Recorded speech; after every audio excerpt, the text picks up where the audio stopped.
How you doing, guys? Big Mac Dan School here with another Mortal Realms video for you. Today I'll be taking a look through the pages of issue 17.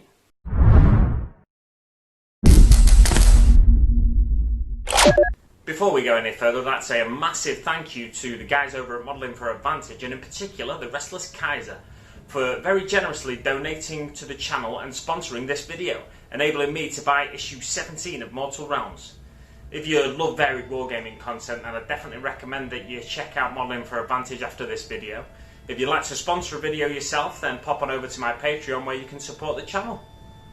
Now, back to the issue at hand. Issue 17, we get 5 Dreadscythe Harridans. If you were to buy them directly from Games Workshop, they cost you £27.50 for 10, meaning the minis that come in this week's issue are valued at £13.75, giving us a decent saving of £5.76. As well as the Dreadscythe Harridans, we get 1,000 Storms Part 3, and we add unit leaders to our games. Opening up the mag, we turn to the first page and jump right into the Dreadscythe Harridans lore. Out of the Nighthaunt spirits, the ones who suffer the most are the Dreadscythe Harridans. In life they were healers who dedicated themselves to saving lives.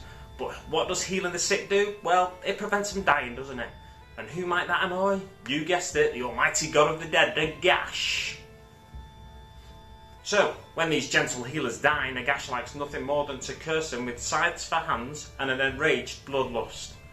Not only that, but when bound by the Harridan curse, they are fully aware of what they're doing, but unable to stop themselves, the ultimate torment for those kindly souls. Next we get 1,000 Storms Part 3. In Gairan, the Hallowed Knights destroyed many of Nurgle's armies. The Stormcast Eternals continue their campaign of vengeance, bringing justice and order to the mortal realms. The Hallowed Knights forge an alliance with the Sylvaneth to aid Alariel the Everqueen and protect her soul pod from the corruption being spread by Nurgle's forces. The joint forces of order are vindicated when Alariel emerges from her slumber in her war form. She leads a merciless purge of her realm to free it from the taint of Nurgle that ends with the defeat of the Plague God's favoured triplets, the Glotkin. On the tabletop, the Glotkin is a monstrous model, and if you're new to the hobby, I definitely recommend you check that out, as well as the Alariel model. Both are fantastic examples of where GW are in terms of model design. Continuing 1,000 Storms on the next page, we get loads of short passages covering various events that get us up to speed with the lore. Rise of the God Beasts is the first passage, which tells us about Archaon's quest to bind the zodiacal God Beasts to his will. In Axia, he is successful with the Solar Drake, Ignax. He is foiled in his attempt to enslave Behemat, father of the Gargants, by the Knights Excelsior as they complete the Divine Lightning ritual that summons the Great Bolts, whatever that means.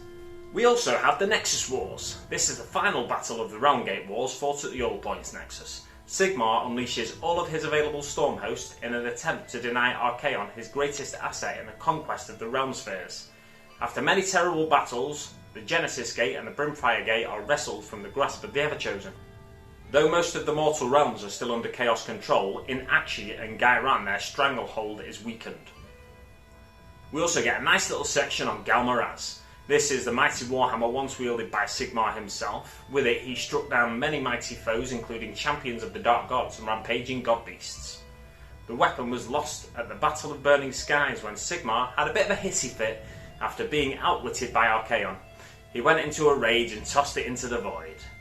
Another fine example of the true nature of Sigmar, if you ask me. The hammer remained lost for long centuries until it was eventually located by the Celestial Vindicators. Bandas Hammerhand was able to recover it from the forces of Tzeentch and return it to Azir. The weapon is now wielded by Sigmar's greatest champion, the Celestant Prime.